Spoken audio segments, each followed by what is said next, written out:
like to call the meeting to order. This is the Water Pollution Control Commission. This is a public information session. This is new to everybody here, including the people in the audience.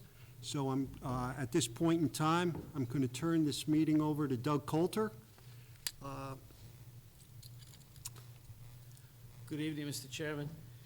My name is Doug Coulter. I'm the grants coordinator for the City of West Haven, and we're here to bring you up to date on two efforts the Grants Department has been making on behalf of the Sewer Commission. So, as you're aware, in the last 2 years, we've been trying to get money from the FEMA BRIC program, which is a Building for Resilient Infrastructure.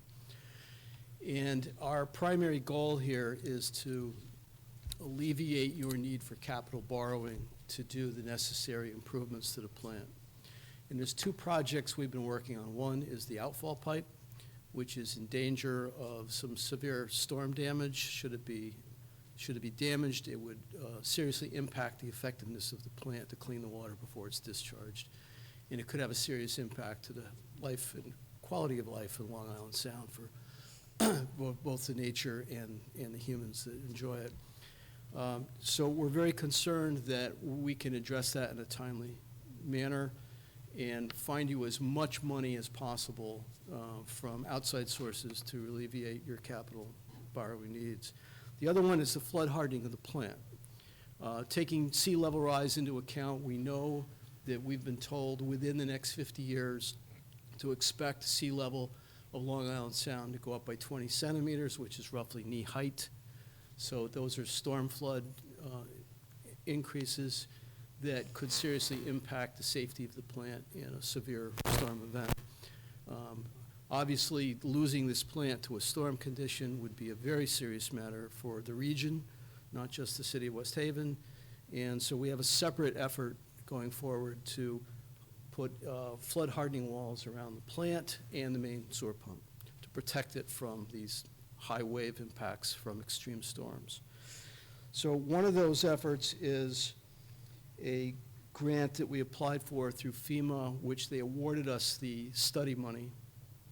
It's an advanced assistance award, and we're following through on that study money to get the permanent funding. We estimate the cost to flood harden both those facilities at about $14 million. It's our intent to get about 75% of that through grant money. So our first application will be going in December, and we're going to follow that up with a second application the end of January. So two different programs, and we're going to simultaneously track those. Okay. Are these just guesstimates on the percentage on the actual funding? Yes. Okay.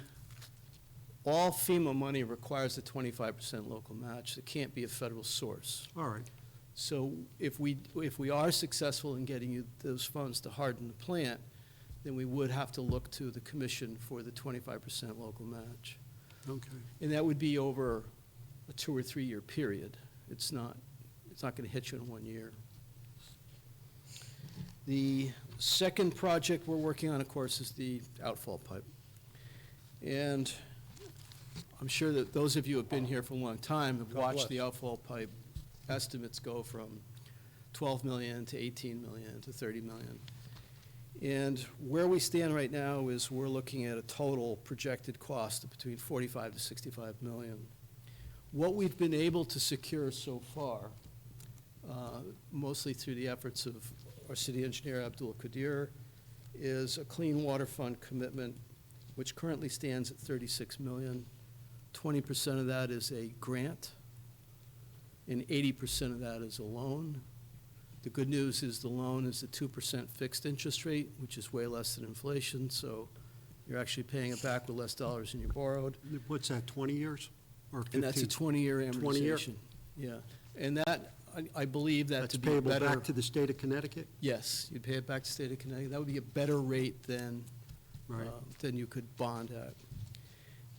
That would not require any local match, except that if we can't get the funding amount increased from 36 to 45 or 65 million for the project cost, then you would be looking at somewhere between 9 and 20 million out of pocket, in FY '26, '27 range, if everything went according to plan. So where we stand right now is we have a contract with Black & Veatch engineering firm for a roughly $1.25 million to do the design work and to do the costing of the project and find the best solution to the problem. We are roughly, we didn't look it up, I apologize, we're roughly $500,000 into that $1.25 million contract. And It's a $2 million contract? 1.25. 1.25? Yeah, Okay, 1.25. Okay, And we're about $500,000 into that. And Okay. you've been paying for that out of your own funds. all right. That's not grant funded. It would be our intention in these BRIC grants to ask for what they call advance assistance, and that would allow us to alleviate some of that cost going forward and shift that to the grant. Okay. Okay. So I'd like to introduce Mario Franchucci. If I He's- could interrupt you for a second, Sure. Doug, and it's probably my bad in my haste when I started the meeting, but for the people in the audience, they're sitting there, they're looking at us, they don't know who we are, so I'll introduce myself. I'm Bill Canning, I'm the chairman of the Water Pollution Control Commission. This is Stuart Rosenkrantz, he's the vice chairman. This is Mark Magri, he's the plant superintendent. This is Andrea Talamelli, she is also a commissioner with us. Our secretary, Patty Delgard, the engineer for the city of West Haven, Abdul, and that's Mario and Doug. And Mario represents Black & Veatch, so, all So right. I'll introduce Mario Franchucci, who is a professional engineer and the project manager from Black & Veatch, who has considerable experience in similar design projects throughout the nation, and he has a lot of inside knowledge and expertise he's developed working for the city over the years in this particular plant. And he's going to walk you through what we know about both of these projects, and particularly the outfall pipe, and he'll be available to take questions from you. Mario? Thank you. So I'm going to go through my presentation. If there's any questions, just interrupt me, or you can wait until the end. It's your choice. Okay, I think we'll wait till the end. This way, because this is new for everybody here, including the people in the audience. This is our first time hearing it too. Once we hear it, we might have questions tonight. I'm sure this commission, because we're working so good, we will have questions down the road. We will not hesitate to call you and bring you before us. Yep. So, Yep. thank you. Go ahead. Very good. Cooch. So as Doug said, we're going to present our work to date on both the outfall line preliminary design project and on the flood hardening study it's covering both the plant and the main pump station. So I'm going to talk about the outfall line project first. We're about halfway into that preliminary design at this time. So this is the asset that you already have there. Do you have copies of this? I can make those available. I was If you- working on If this. you could make copies at a later point in time, I'd Yep. like every commission member to receive one, as well as the plant to get one too. If that- Absolutely. Okay, thank you. So the outfall line, let's start from the beginning a little bit, but it was built in 1968, and it has really reached the end of its useful life, and it needs to be replaced. It's a 48-inch diameter steel pipe. It's about a mile long, about 3,300 feet of it is in that intertidal zone where it's tidal and you can see it in low tide. It's buried in underwater at high tide. The pipe is rather shallow. It's not down deep, as you already know, so a point to be made, it crosses Oldfield Creek, and it acts as a dam in Oldfield Creek. It's not under the bed of Oldfield Creek, so that's a disadvantage to it. It contributes to upland flooding, during higher rain events, or even actually middle rain events. And then we've got what we call the subaqueous zone, which is the piece that's underwater, and that's about 2,300 feet long, and that ends at the west edge of the shipping channel out there in New Haven Harbor. I think it, just telling you what you already know, but the pipe has been damaged a number of times during the course of its life. There's been some significant rehabilitation done to it to keep it operational, and the city continues to put a lot of resources into its maintenance. But it's old, it's tired, and it really needs to be replaced. So I'm just going to kind of give you a little bit of a thumbnail on what I'll present to you tonight. I'll just go over a little bit of the geotechnical investigations and the surveys that we've performed as part of the work. I'll review the construction technologies that we've been reviewing and studying. I'll talk about some other required facilities. We'll talk about the importance of environmental compliance and permitting. We'll present you our planning level costs at this time, and then we'll go over the next steps. So the geotechnical investigation and survey work, we've exercised 2 programs for geotechnical investigations to date. In 2016, we essentially sunk 6 borings in that intertidal zone area, and 6 cone penetration tests, and those just provide additional geotechnical properties of the soil that's needed for engineers when they design the pile works. And then in 2021, we did 5 soil borings or geotechnical borings in that subaqueous zone, the part that's underwater, and we also did 2 additional borings in the intertidal zone on either side. We're trying to determine the extent of the organic silt layer.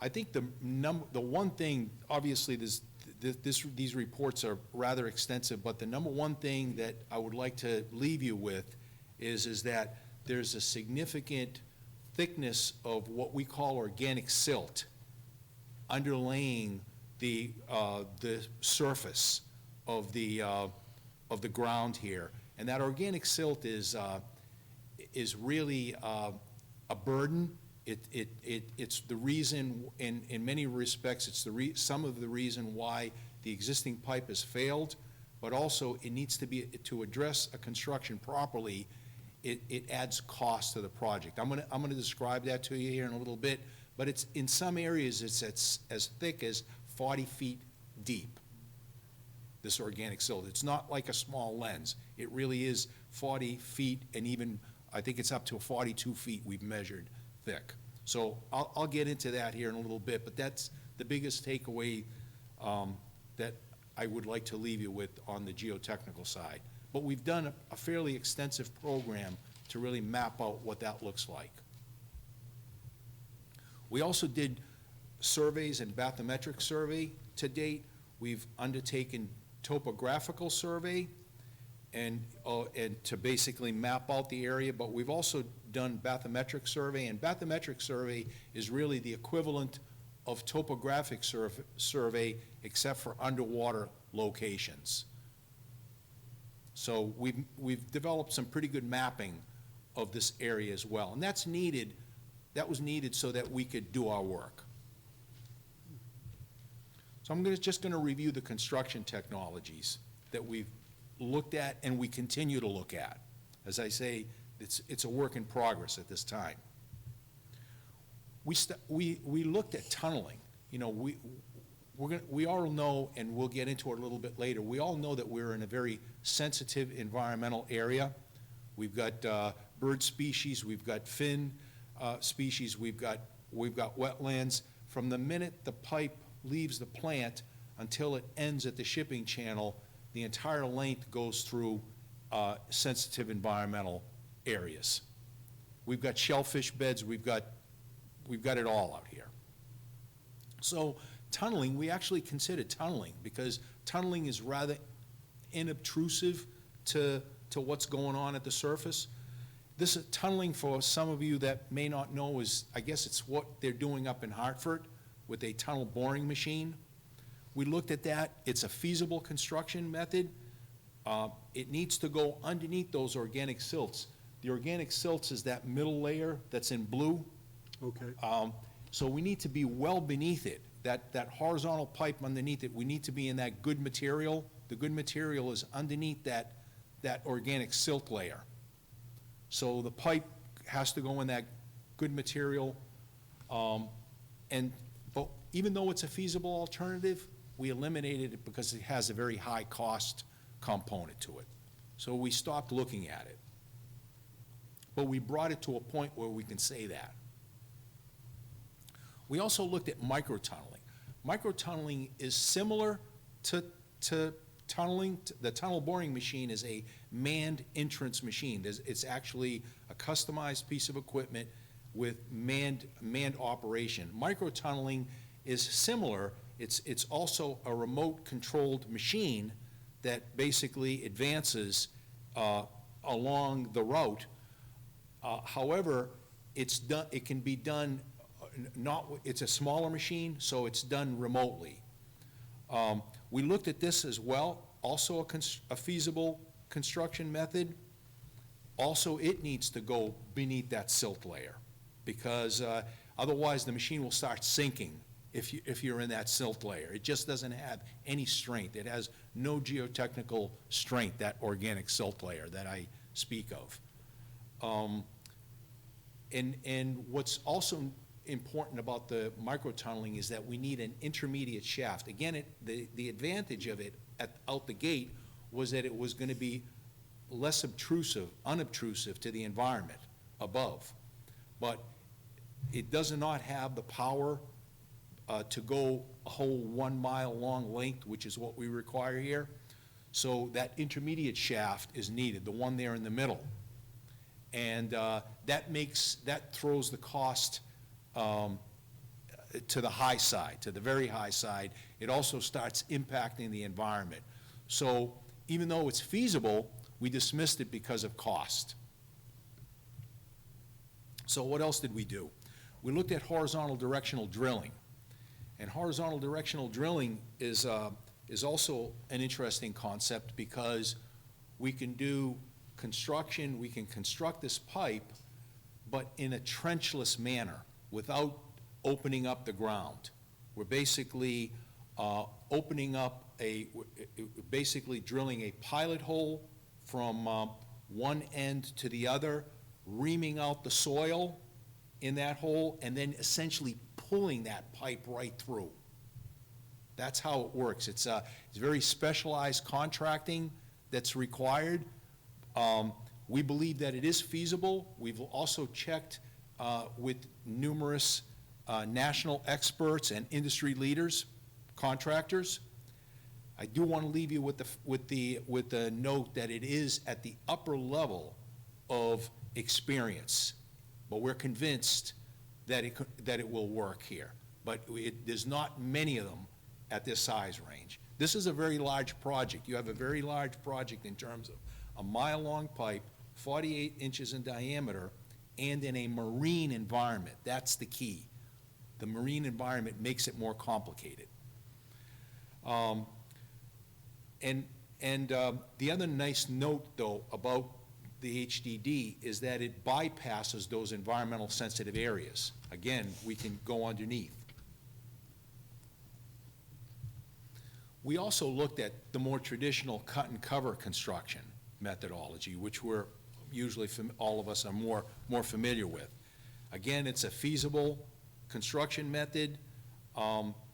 We were looking at, in reviewing this project with DEEP, they encouraged us strongly to minimize the area of disturbance, because when you lay a pipeline project back, you're disturbing the area. So sheathing allows us to minimize that area disturbance. Because we are in an environmental sensitive area with shellfish, crabfish, and horseshoe crab spawning grounds, we said, let's do that.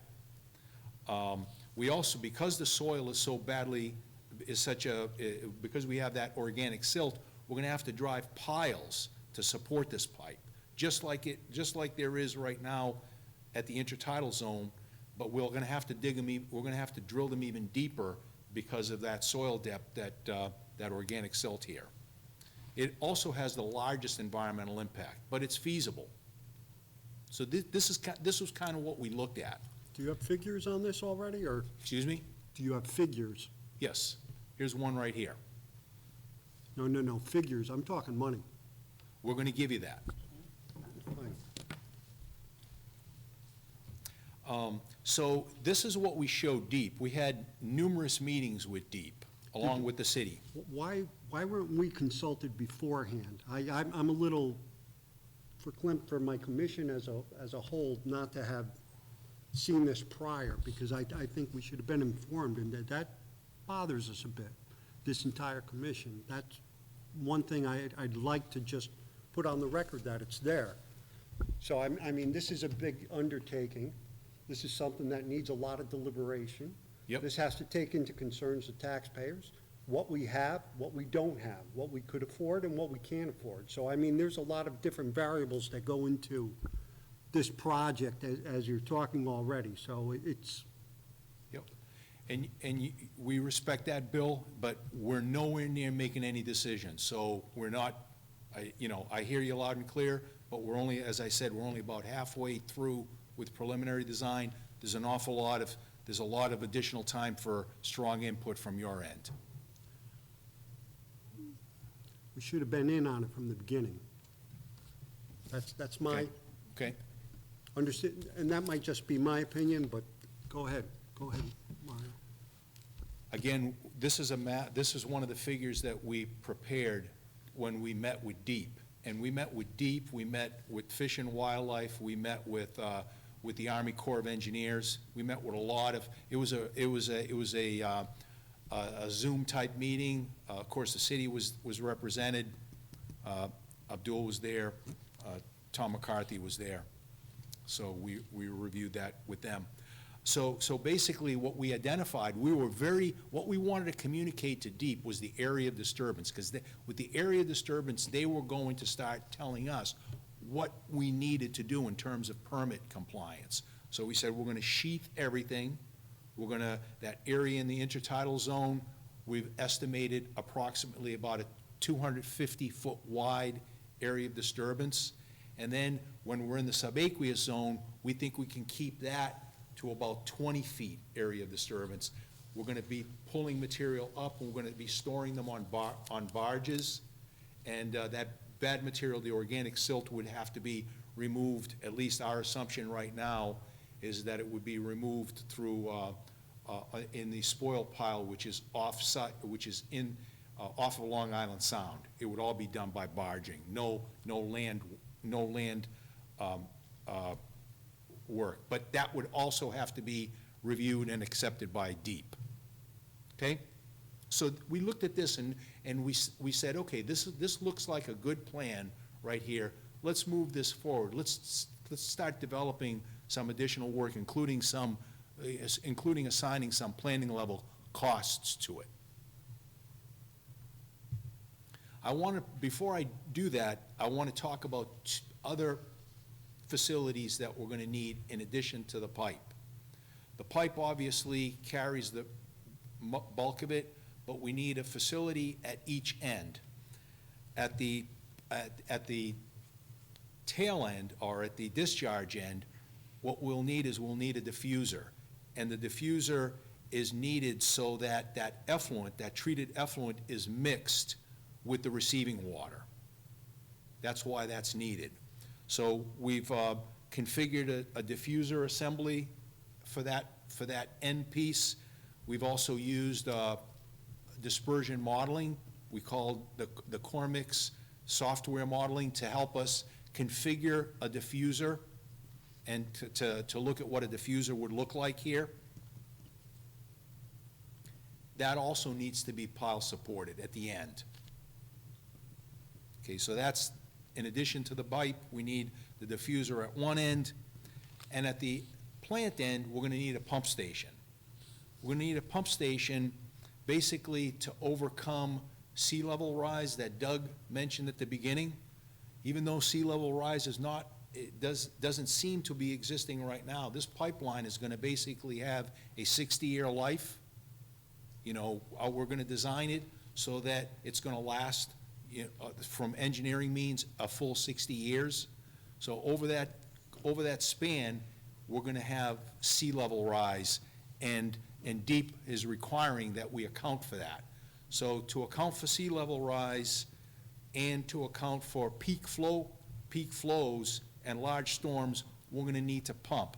But I wanna start by saying that 90% of the time or more, you will flow by gravity. You're gonna need that pump station in those situations when when gravity flow does not make it. And that will be located at the treatment plant site. We've just developed a conceptual diagram here of what the pump station will Mario, look like. what's the flow that would kick in? The pump station we would be designing it to take a full 24 to 25 MGD, which is the capacity of the pump station coming in. Don't we already have a pump station? You have 13 of them. No. Not at the outfall. Not at the plant, though.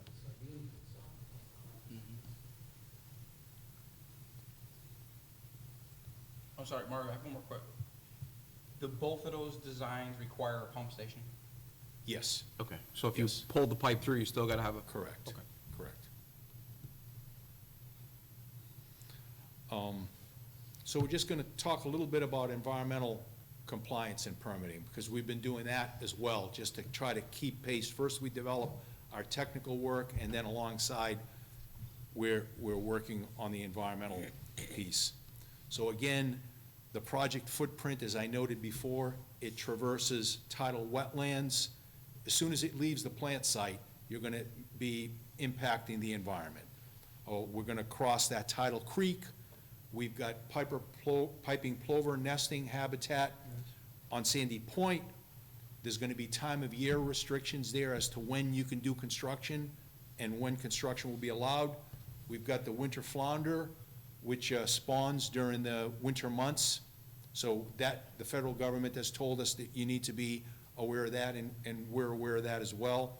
We've got horseshoe crabs, we've got shellfish beds. So we've got a pretty good mix of environmental concerns that need to be addressed in order to let this project go all the way through with everybody's acceptance.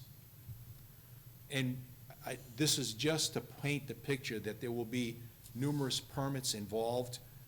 They start with the U.S. Army Corps of Engineers.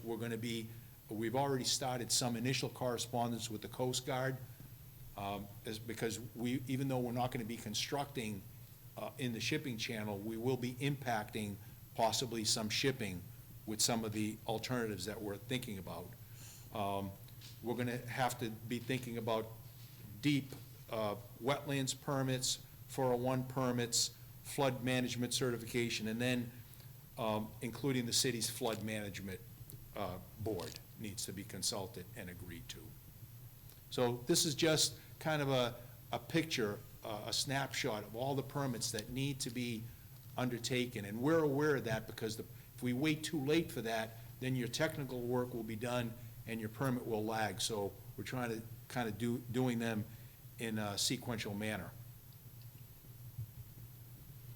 So I want to give you to date what our planning level cost profile for the project is looking like right now. So here's some of the numbers that Doug was talking about before. So let me just go over them really briefly with you. First, we talk about that trench installation. That's that open cut one where I said that that it's fully sheathed at both the intertidal zone and the subaqueous zone. We've assigned a project cost of $65 million for that one. However, what you need to understand, this is planning level, so there's a level of accuracy that engineers prescribe to. So it's got basically a -15 to about a 30% spread.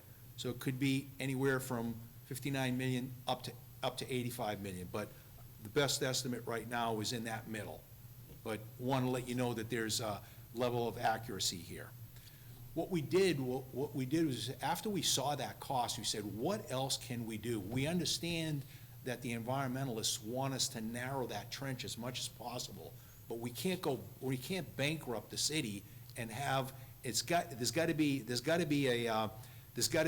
a kind of a happy medium. Let's try to make that, let's try not to use sheathing. If we don't use sheathing, we're estimating right now that the full area of disturbance could be on the order of about 325 to 350 feet wide. So that area that's like 20 feet, that I said in the subaqueous zone, goes to about 350 feet wide, and that maybe 250-foot wide area in the intertidal zone goes to about 350 feet wide. But the benefit of that is the price of the cost of the project goes down. It goes down towards that 48 million. But we're looking at everything. We're not trying to make decisions, sporadic decisions. We're looking at everything in very strong detail. We took a look at horizontal directional drilling as well.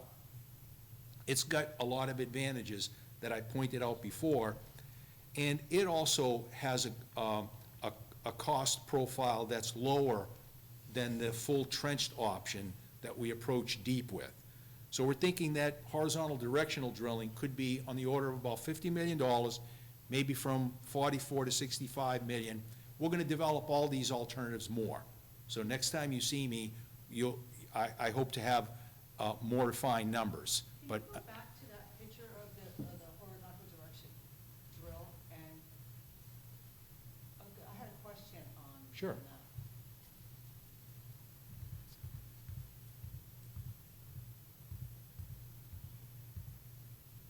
On that there, now, you're putting in, I'm sorry, can I have your name and address, ma'am? I'm sorry, Lori Simone on Richards Place, 107 Richards. Thank you.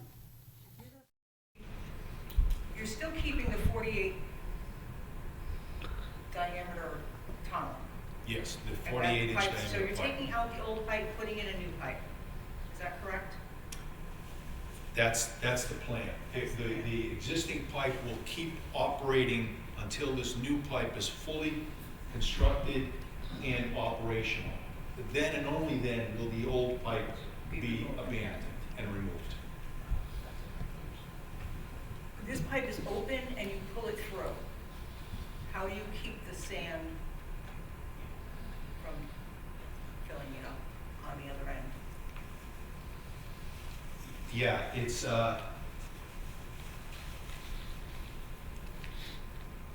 what happens is that you're basically digging the hole, and you're digging it the entire length, and then you start pulling the pipe through. When you pull that pipe through, you have to continue to pull it. There shall be no stoppage in that, or you will get an airlock, as you said. You could get an airlock. You won't get it. It's not positive, but that's what makes this particular construction technology challenging. But we've done enough work that to date that it would work. Yeah, but your question is a good one. But And it comes in under the other prices? yes, and we're going to be doing that. We're going to be digging. You can see we're digging that pipe where the good material is. If we were digging it up above where it was that organic silt, Yeah, it's the like less whole- disturbance too. oh, yes, yes, it'll be less disturbing to the environment, and we're in good material. When I say that we're in good material, the way the soil behaves is predictable. And we, engineers, basically, that's why we did all of that geotechnical work, and we will do more geotechnical work to confirm what we already know, because we don't want that eventuality that you brought up to occur. Thank you.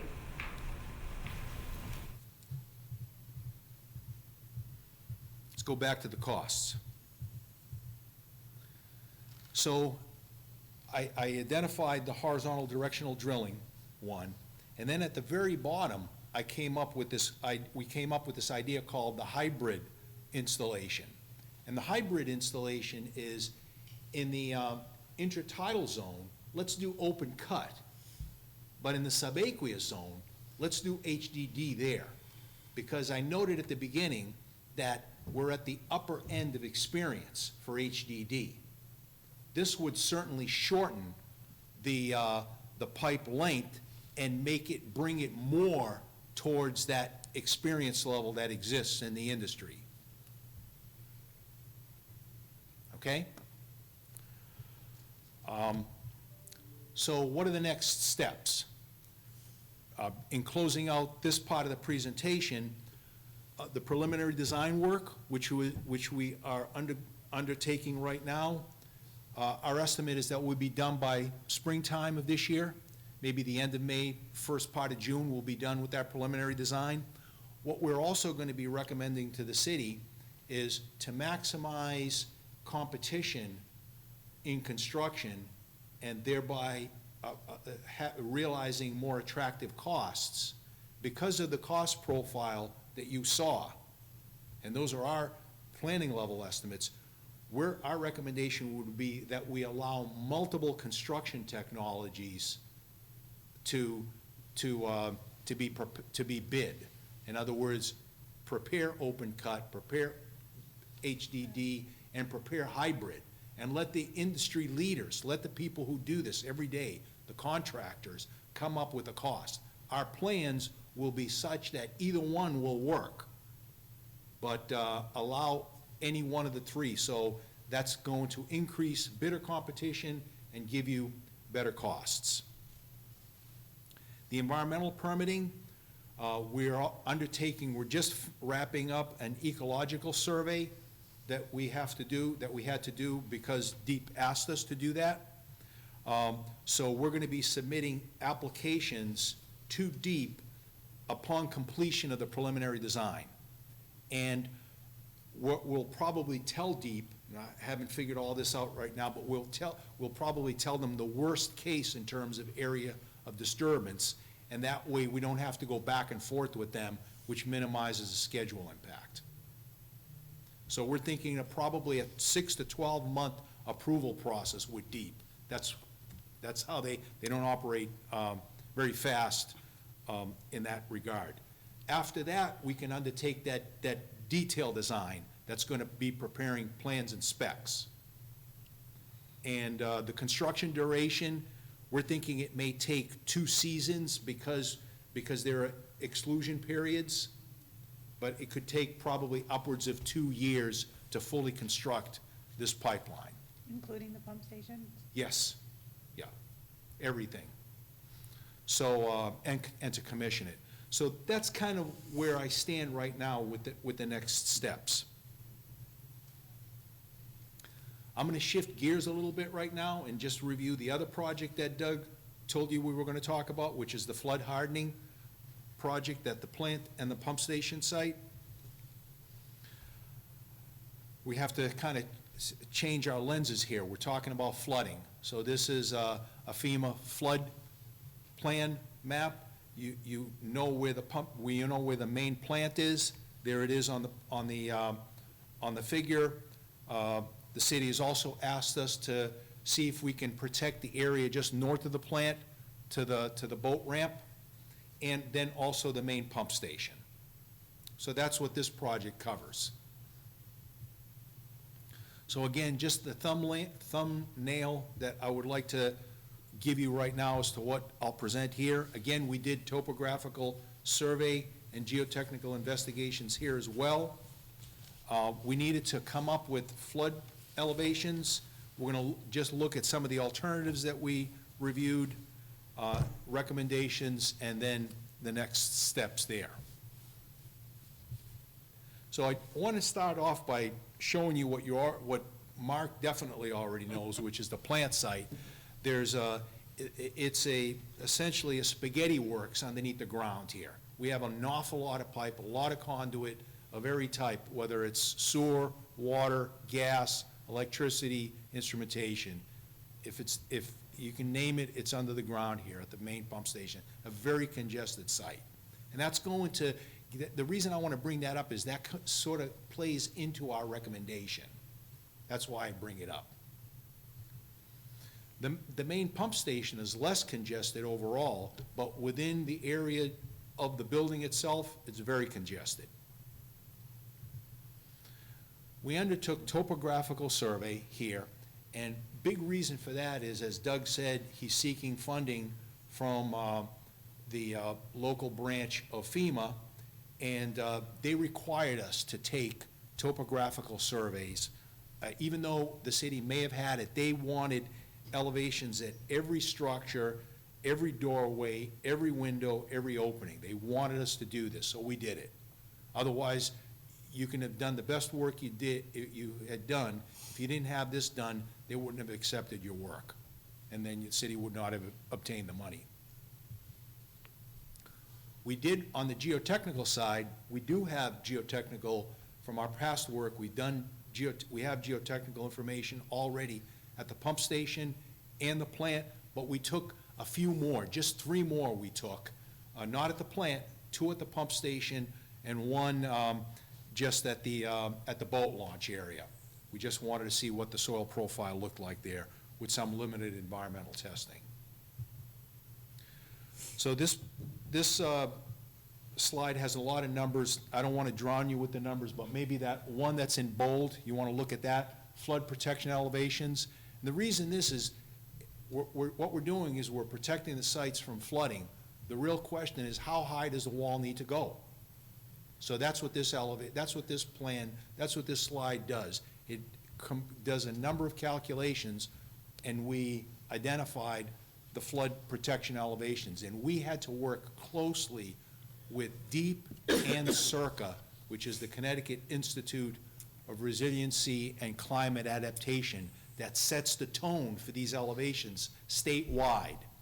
So we needed to work real closely with them to come up with these numbers. Otherwise, if we didn't get their buy-in, we wouldn't have, our information would have been more of a guess than it is now. So I think all of you know there's more than one way to protect these sites from flooding. One group of alternatives looks at means to protect the entire site, whether it's by flood wall, whether it's by berms and levees. This is what people do all around the country. And then another way of protecting assets is to try to protect individual asset groups, like the buildings on the plant site and the electrical works. So those are the 2 groups that we evaluated, and FEMA wanted us to do this. They prescribed this. Just showing you some pictures for once here. The top left figure is what we're calling a flood wall. This is done right now, being done at Fairfield. At Fairfield. So the picture on the right, Black and Veatch actually did this for United Illuminating at a substation in New Haven Harbor, where there's temporary barriers for once there's a storm come up, then you deploy these temporary barriers. The bottom left figure is a berm, and the bottom right picture is basically a stormwater eviction pump station. Once that storm water comes into the plant site, you got to pull it out. So the pump station is needed, no matter what you do. So the flood protection wall, I think I'd like to just leave you with that. Maybe take a look at that figure on the left, the sheet pile wall. We've got like about 8 feet above the ground and about 15 feet below the ground. So it's like 2 to 1. For every foot you're above the ground, you're roughly 2 feet below the ground. It needs to develop that, and this is because what's needed so that body of the pile develops that strength. The body of that sheet pile develops that strength. It's a little bit taller. It's like an 8 to 16 foot ratio at the pump station. At the plant, it's more like a 10 to 20. So at the pump station, at the plant, it's probably like about 20 feet underground and 10 feet above. We've looked at steel sheet walls. We've looked at all concrete walls. which is at the right side, and we've looked at a combination, steel sheet and concrete on top, the figure in the middle. And this is kind of what this would look, our recommendation at the pump station would be, of all the options that we've looked at, is basically a flood protection wall around the entire perimeter. We've got the two street sides where we have not made decisions as to what type of wall this is gonna need. It will be, we obviously want your input and the public's input on that, but we're thinking that the sides that are not visible to the public could be steel sheet, because they'll be a little bit less expensive. The side along the street side will probably be steel sheet underneath the ground, but then up above the ground, we'll work with you on what type of finish you want. The same thing at the plant. I'll start with the easy side, the section along Beach Street, there, visible to the public, just like the fence is right now. We would want to make that more architecturally appealing. Again, a steel sheet underneath the ground, and then architecturally finished above the ground, probably some sort of a concrete face, but we'd work with you on that. Mario, is this inside the gates or outside of the gate of the plant? I'm just, At that point, we would probably be either removing the gate or right there, because it will basically be a wall at that time. Okay. You will no longer need that fence. That's a detail that we haven't quite worked out. okay. But we would like, because we know how constrained you are at this plant, we don't want to constrain you anymore. Okay. We don't, you know, we want to give you as much room as you got. You don't have that much room to begin with. On the, and then, so, the nice thing also at the plant is that the tankage on the north and the tankage on the east provides walls not only that are great for your treatment process, but they are also nice tall walls that could serve to provide against flooding. But we're not 100% in the clear there. We're gonna have to build those walls up a little bit.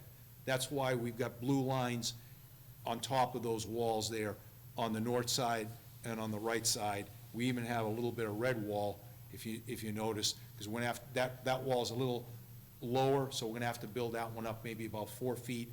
The other two walls probably a couple of feet. And that would be done right on top of the existing wall. The handrail would be removed and the wall would be put in.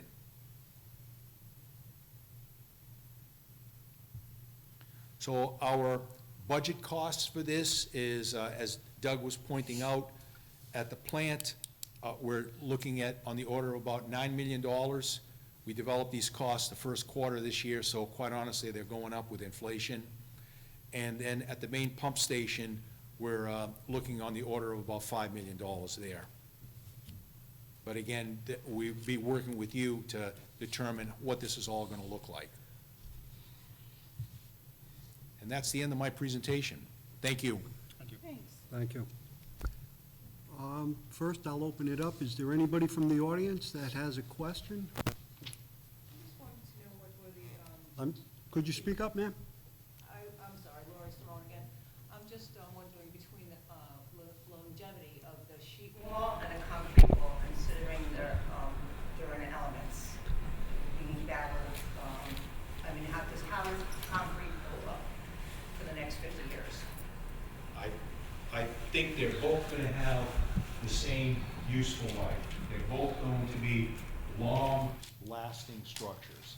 The steel sheet wall has got a strong proven record, and no question that concrete done well has at least a 50-year service life. So we're expecting to get at least 50 years out of them. Correct. Are there any other alternatives, Mario, pertaining to alternatives? If the water was filtered a little better or cleaner? I mean, we're talking about a pipe that's 1.25 miles almost. So, I mean, that's a long extension. Yep. Are there other technologies available? Yeah, it's a shift in thinking, but it's a valid shift in thinking, Bill, because what was laid out for us to do is to lay out a new pipeline, a replacement of the existing pipeline, but your question has definite merit. So the thought process there is that if we clean up the effluent more at the treatment plant, perhaps we can discharge it closer to the shore and not need that big, long pipe. And although we have not studied that nearly to the level that we've done here, just my professional thoughts, and that's really all they are at this time, is DEEP will need to be consulted, and they will need to agree that this pipeline can be shortened. Again, I will fight for the city, Black and Beach will fight for the city all the way, but I don't want to leave you with any rosier picture than I would like to. I believe it will be still a tall order to convince DEEP that we only need, let's say, half that pipe. But Mario, is there anybody in Connecticut that's doing that? No, not that, no. Nope. But it's still a valid idea.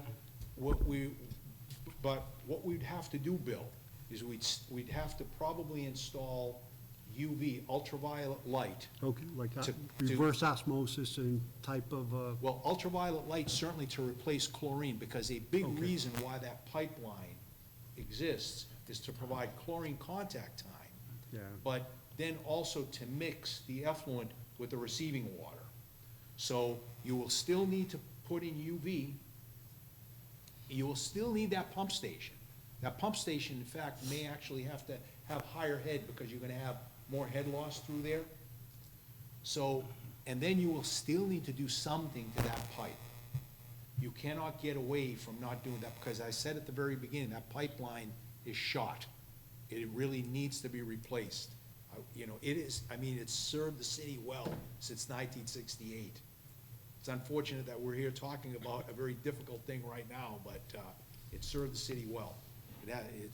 So you'll still have to do something by the time you add all those cost components, and then take into account annual, year in and year out electricity costs for the UV. That is, I think we're on the same order of magnitude as and even higher than a pipeline.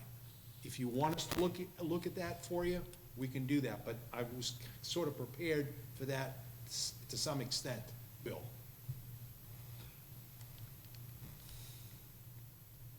Yeah, I mean, I think we would be, and I don't know if I speak for the whole commission, but I think we'd be open up to all the options.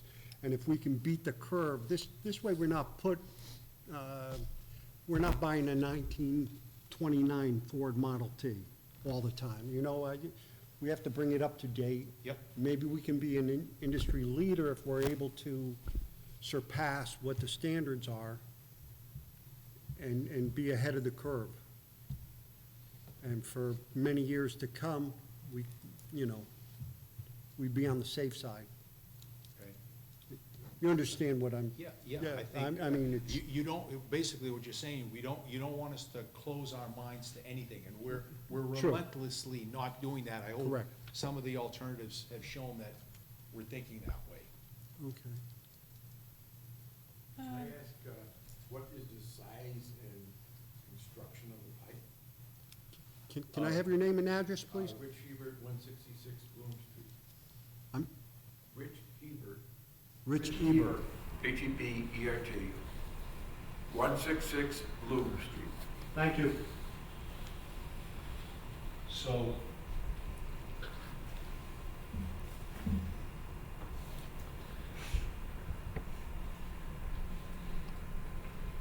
that's also a good question, sir. I want to bring this diagram back. Okay. We are very deep in the ground with this pipe. If it's HDD, because if it's shallow cut and cover, it won't be this deep. You recognize that. But if it's HDD, it will be very deep in the ground, and the pipe will need to have a lot of resistance to crushing. So if it's HDD, even though we have not made our final determination, it will likely be steel pipe. It will be steel pipe, but it will be completely corrosion protected inside and out, not like your current pipe. Because I did say that we want to give this project a 60-year life. In terms of its diameter, you said that, you asked that as well. It could be somewhere between 42 to 48 inches in diameter. That would be the limit. Obviously, to bring it towards that industry picture where not to the edge of the curve, maybe 42 inches might be better as opposed to 48. I don't know if we're gonna save really a lot of cost in that, but it will make the project less risky. And if it's less risky, the contractor does not pass that cost on to you, which is a good thing. So we haven't made up our minds on that. The pump station will need to pump a little bit more because we don't have a 48-inch pipe, but not a lot more. We're still in that 90% category. So we haven't closed, we're still contemplating it. If it's gonna be cut and cover, we'll probably go with the 48-inch. What's the diminishing factor on gallons per day? Millions of gallons. Oh, it'll handle the whole thing. It- 42? Yes, Okay. it will just go a little bit faster. The flow will just flow a Oh, little okay. faster. The pump station will be the size, don't Probably about 60 feet deep. And that's the deepest one out of all the ones that you, It'll have to go there, yeah. in the state. Yeah, it's at least 60 feet deep in its deepest part. Mr. Hebert? Yes, would you retain the old pipe for emergencies, or The pipe is in such terrible condition right now, no use? that we would certainly listen to the city on that. But it's getting older and older, and we're here to save costs. We're not, but we're also here to think about the eventualities. So if the existing pipe, the good thing, if you save it, is you're gonna save some cost. And it might provide some emergency situation. However, it's getting older, so people use that spit. People walk along that spit.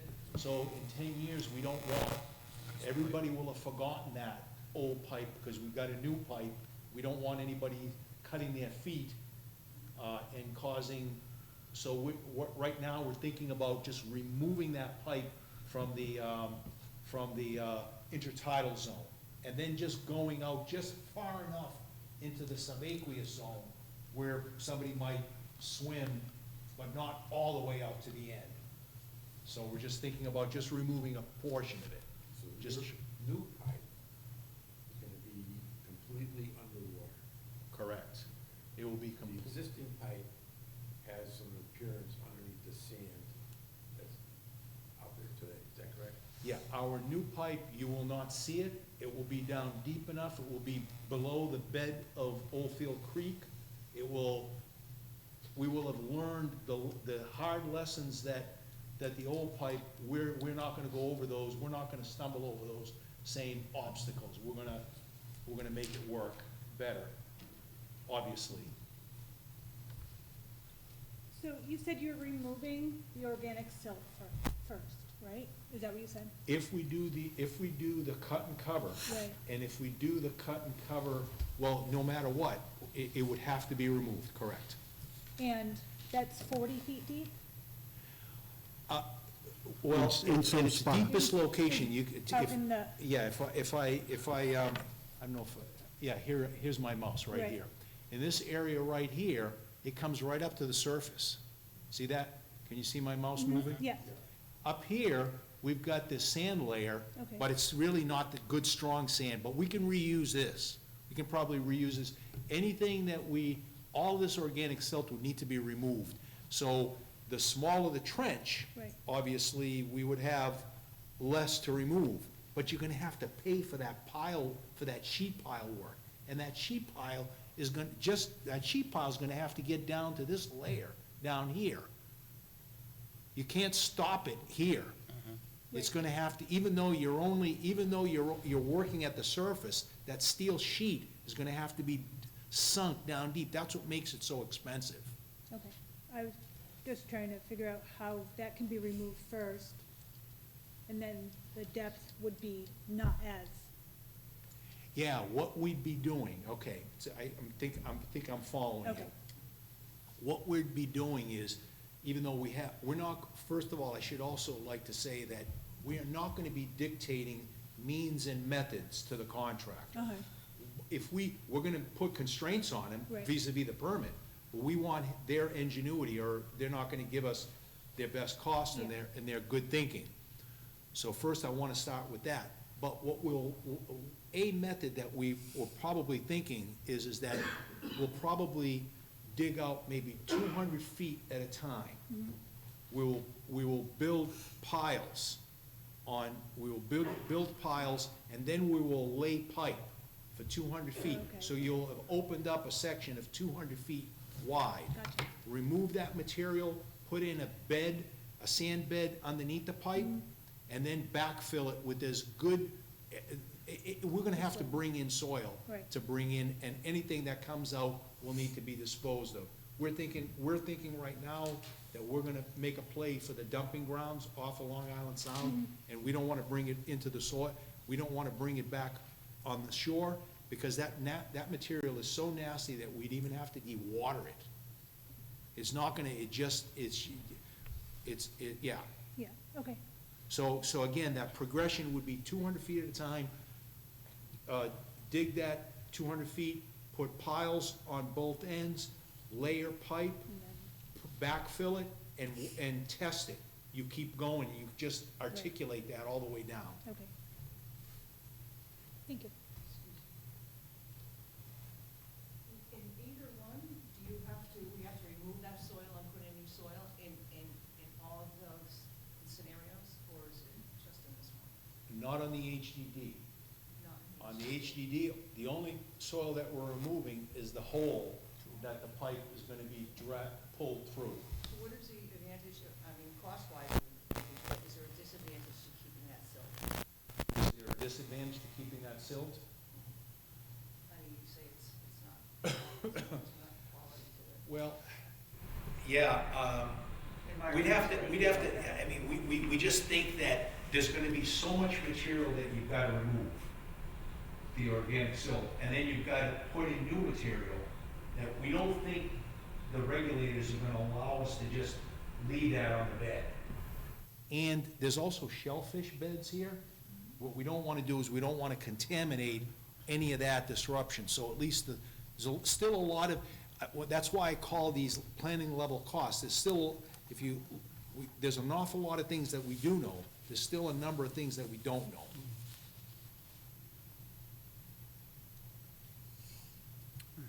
Are there any other questions? Yeah, I have a little puzzle. The horizontal drilling option, that's concrete? No. What is that? You mean the pipe? Pipe, The pipe would be steel pipe, steel pipe? yes. And what is it sort of a flexible pipe? Oh, yeah, it would be I mean, steel pipe is flexible, it's not as flexible as plastic pipe. Right. But it will have flexibility. So is that pulled in all one section, or is it welded or something along the way? It will all be pulled in one section, like I told the lady before. And so with that, with that, we're going to have to think about this very carefully, even going forward, because we like this option a lot, but we also know the Coast Guard and the shipping channel. So we're gonna have to string the entire length of this pipe right across the shipping channel, because once we start pulling, we do not want to stop. So that's gonna take, that could take from 2 to, by the time you take it all, put it all together, and then position it in place in the harbor and pull it in, that could take on the order of 2 to 4 days. So, and so we've been waiting for our own thinking to catch up before we approach the Coast Guard. So we're almost there where we can do that now. Of course, that hybrid option, that one doesn't have maybe 2 to 4 days, but I wouldn't doubt if it has a couple of days at least. But there's a number of things that we have to look at still. I do want to say that it is a very unique project. It's a very large pipe, it's a very long pipe, and it's in a marine environment. That's what makes it very challenging. Is this pipe also 48 inches? What's that? This HDD pipe, is that also 48 inches? On the HDD option, that's the one where we said we can probably get away with the 42. But we haven't made that decision, but 42 will work, 48 will work. 42 brings it more into the realm of the experience of the industry. It will be, we've kind of gotten mixed messages from the industry, or we're here to be conservative as well. So we would probably lean towards the smaller pipe, but that decision hasn't been made completely yet either. We'll work with Abdul to see what he thinks, and we'll run our numbers by him.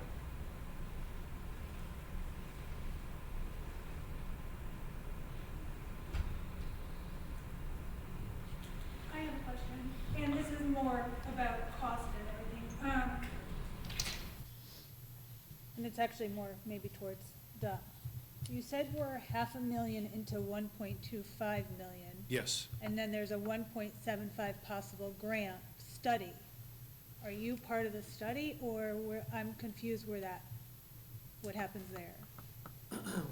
We might be mixing projects.